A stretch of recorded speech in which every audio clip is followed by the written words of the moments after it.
Sanibonani webantu bakwaZulu Natal ngithi anginichazele la ngomfowethu lo we-NFP okuyi-National Freedom Party eyayikade iholwa ukaMagwaza Msibi owayekade umholi oqotho. Umfowethu lo nithi u-National Chairperson we-NFP namhlanje ozwakala ehlukile kunomholi umongameli wakhe okuBhansi.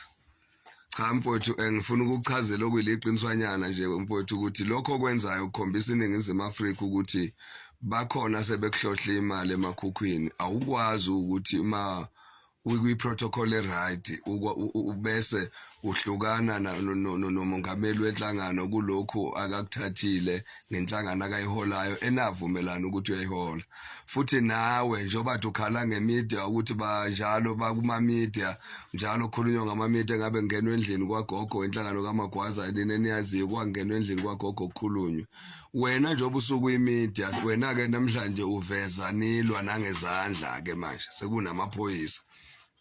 senilwa ke manje ngezandla ngoba wena uphikisana nalokho kushiwo uye ucabanga ukuthi ubani oyohlonipha wena ngelinye ilanga uma ungakhule ebuholini bakho uma ngabe ukwazi ukuthi uphikisane neNEC yakho uzuphikisane nomongameli hayi nawe bekumele ukuthi nihlale noma 3 days yonke nivalelene endlini nixoxa kuze niphume lapho seninezwe elilodwa ningavumi noma kungena amakhamera nawe makuukuthi ulungisa inhlangano futhi uthanda ukuthi inhlangano yeNFP iye phambili lokho kwenzayo ke bafo nawe ukhombisa ngokusobala ukuthi uthengiwe so ke bafo nawe isithunzi sakho usicekele phansi wena uqobo futhi ke engingakusho ngingakuhlonisa umsuqamba manga futhi msukhuluma ipolitiki encane mawuthi iGNU ekufikeni kwayo yehlise ubugebengu kwaZulu Natal ayikaze nje iba amaphoyisa iGNU abakaze nje ontuli necabinet yakhe nabo minister bakhe beba amaphoyisa uma ngabe wena ububiza imedia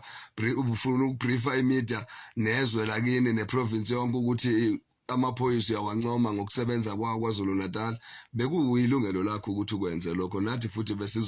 siyakujabulela ngoba yiqiniso lelo ukuthi kuthe ukwehla kubehla ubugebengu kwaZulu Natal kodwa ukuthi ubusuthi iGNU uyibalelana iGNU kulokhu kwehla kobugebengu ike yathatha ibhamu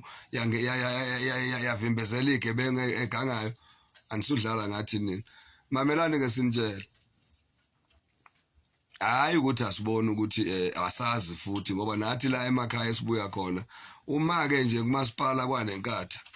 makukhona ongathi kufuna ukuphazamisa inkatha noma kanjani okungengcono uma kungenzeki lokho abakushoyo kungana nomuntu ofayo ungcono imali bayayikhipha impela bayolenza iphutha basesikhundleni ukuthi ukhipha inkatha esikhundleni ayi kusuke kuzoba nzima kakhulu ngoba iyakwazi ukukhipha imali yomphakathi inikeze lo muntu okuyena okufanele ukuthi asho lokho sokushiwo uwe nje manje ukusho ngoba uthunyiwe ukuthi kusho angazi ke basekuhlangene namasela amakhulu eANC nawo ese hayi ngiyakutshela noma kanjani vele kuzoba njengoba kunje mamela ke sinitshela iDA ikhipheni nina kuze thina sikwazi ukuhlonipha uhulumeni eniukhandayo kwaZulu Natal ningathi nje thina siyaphathwa lesiphatha ngenkani nesiphatha ningawinanga ningazange nilide nana kulidayo ngoba akekho phela owawina kodwa iMK yalida phela ngoba yaba na 45% yaba na 45% nisiphatha ngo18% nidlala ngathi niyasixhaphaza nisibamba ngobhongwane akuzokwenzeka lokho nithi nisifundisa ipolitiki ngemali yomphakathi abanye abantu kuma comment lapha bekhuluma ngokuthi khona bezokwazi ukuthi yini ipolitiki siyayazi ipolitiki ifuna ufair hayi ukuthi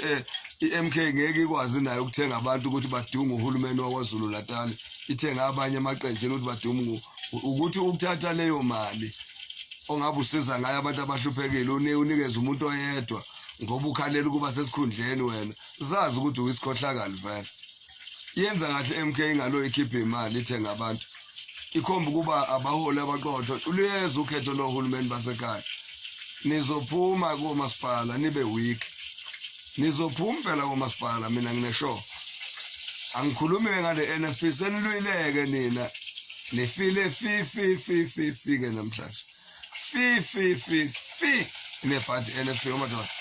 adlala nebhadi nayo lento engabe sasingenwe yini size sihambe nalezi zinto hey amaxoka kanje ayingcono basasheshe sanibona hayi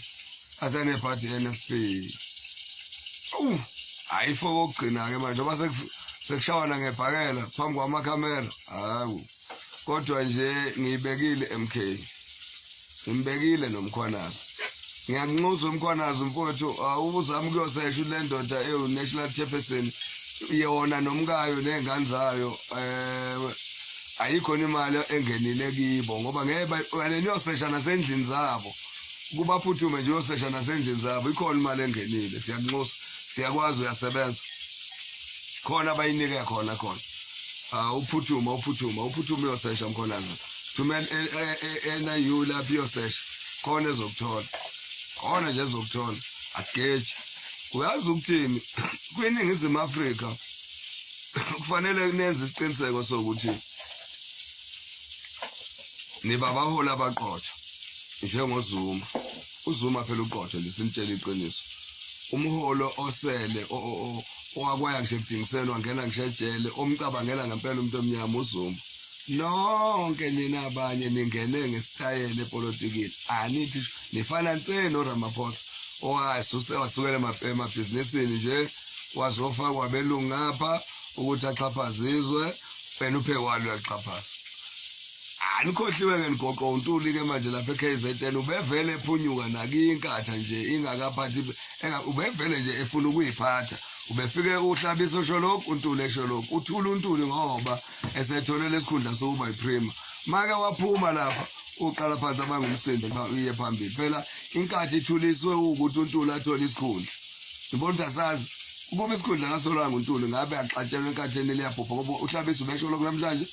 untuli ashe esinye statement ngakusasa ukukhomba ukuthi abahambisani lokho kwenza nje ku-NFP bekwenzeka nasenkatheni ngokuthi bavumeke laba benkathi ukuthi hayi akuba uwena ozoba lokhuza nale GNU ivuma ukuthi akuba untuli ozoba uprima hayi ke wayesethula kodwa nje niyazi mina siyeza isikhathi esinzima nakini ngizosibona dedelani MK iphathe ngoba abantu bakwaZulu Natal bathe bacela ukuphathwa iMK ngoba ke akwenzakalanga ngoba yuthola ngo50 plus kungakho ke kunje kodwa dedelani abantu bethola abantu ababavotela kube yibona ababaphethe sukani wemaqolandini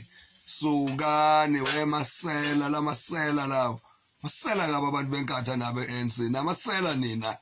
sukani lamasela lawo yes sakhathala ukuphathwa amasela hayi